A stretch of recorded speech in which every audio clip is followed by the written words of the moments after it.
2 kilo കേരമീൻ അച്ചാറിടാനായിട്ട് എടുത്തതാണ്. നല്ലതായിട്ട് കഴുകി വൃത്തിയാക്കിയിട്ട് ഒരു കിഴുത്തയുള്ള ഒരു പാത്രത്തിലോട്ട് വെച്ചേക്കുമായിരുന്നു. എന്തെങ്കിലും വെള്ളത്തിൻ്റെ അംശം ഉണ്ടെങ്കിൽ അതുകൂടെ ഒന്ന് പോയി കിട്ടാനായിട്ട്. അപ്പോൾ ഏകദേശം എല്ലാം പോയിട്ടുണ്ട്. ഇനി അതിൻ്റെ അകത്ത് ഒരു 3 സ്പൂൺ എരിവുള്ള മുളക് പൊടി, 1 സ്പൂൺ മഞ്ഞൾപ്പൊടി, 1 സ്പൂൺ ഉപ്പും കൂടെ ചേർത്ത് നല്ലതായിട്ടൊന്ന് ഇളക്കി യോജിപ്പിച്ച് നമുക്ക് അരമണിക്കൂർ വെക്കണം. എന്നാൽ മാത്രമേ ഇതിൽ കഷ്ണത്തേൽ മസാലയൊക്കെ പിടിക്കത്തുള്ളൂ. അപ്പം അരമണിക്കൂർ റെസ്റ്റ് ചെയ്യാൻ വെച്ചേക്കുമായിരുന്നു. ഇപ്പോൾ ഏകദേശം അരമണിക്കൂറായിട്ടുണ്ട്.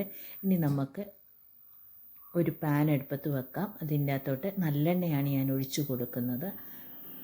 വെളിച്ചെണ്ണയിൽ ഉണ്ടാക്കുന്നവരും ഉണ്ട്. ഞാൻ അച്ചാറെല്ലാം നല്ലെണ്ണയിലാണ് ഇടുന്നത്. അപ്പം എണ്ണ ചൂടായി വരുമ്പോഴത്തേക്ക് മീഡിയത്തിലോട്ട് ആക്കണം തീയെ. എന്നിട്ട് കഷ്ണങ്ങൾ കുറേശ്ശെ പിറക്കി ഇട്ട് കൊടുക്കണം. അപ്പോൾ ഒട്ടിപ്പിടിക്കാൻ നമുക്ക് വറുത്ത് കോരി എടുക്കാനായിട്ട് പറ്റും.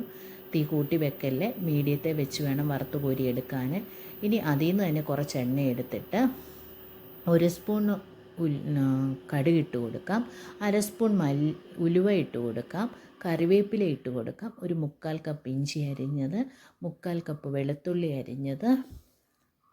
അതെല്ലാം ഒന്ന് മൂത്ത് വന്നപ്പോഴത്തേക്ക് നമുക്ക് 3 സ്പൂൺ കാശ്മീരി മുളക് പൊടി, 3 സ്പൂൺ എരിവുള്ള മുളക് പൊടി, 1 സ്പൂൺ കായപ്പൊടി, 1 സ്പൂൺ ഉലുവാപ്പൊടി, ഒരു 1.5 ടീസ്പൂൺ ഉപ്പും കൂടെ ചേർത്ത് നല്ലതായിട്ടൊന്ന് ഇളക്കി യോജിപ്പിക്കാം.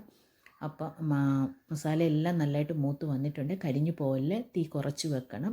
ഇനി അതിൻ്റെ അകത്തോട്ട് കുറച്ച് വിനാഗിരിയും കൂടെ ഞാൻ ഒഴിച്ച് കൊടുക്കുന്നുണ്ട്. വിനാഗിരി ഒഴിച്ചതിന് ശേഷം നമുക്ക് വറുത്ത് വെച്ചിരിക്കുന്ന കഷ്ണങ്ങളും കൂടി ഇട്ട് നല്ലതായിട്ട് ഇളക്കി യോജിപ്പിക്കാം. അപ്പം വിനാഗിരി ഒഴിച്ചതിന് ശേഷം ഉപ്പിൻ്റെ അളവ് ഒന്നുകൂടെ ഒന്ന് നോക്കണം. ഉപ്പ് കുറവാണെങ്കിൽ കുറച്ച് ഉപ്പ് കൂടെ നമുക്ക് ചേർത്ത് കൊടുക്കാം. കുറച്ചുകൂടെ ചാറ് വേണമെങ്കിൽ കുറച്ചുകൂടെ വിനാഗിരി ഒഴിച്ച് കൊടുക്കാവുന്നതാണ്. ഇതിപ്പം ഞാൻ കൊടുത്തു വിടാനുള്ളത് കൊണ്ട് ഒരുപാട് വിനാഗിരി ചേർക്കുന്നില്ല, ലീക്ക് ആകാനുള്ള സാധ്യതയുണ്ട്.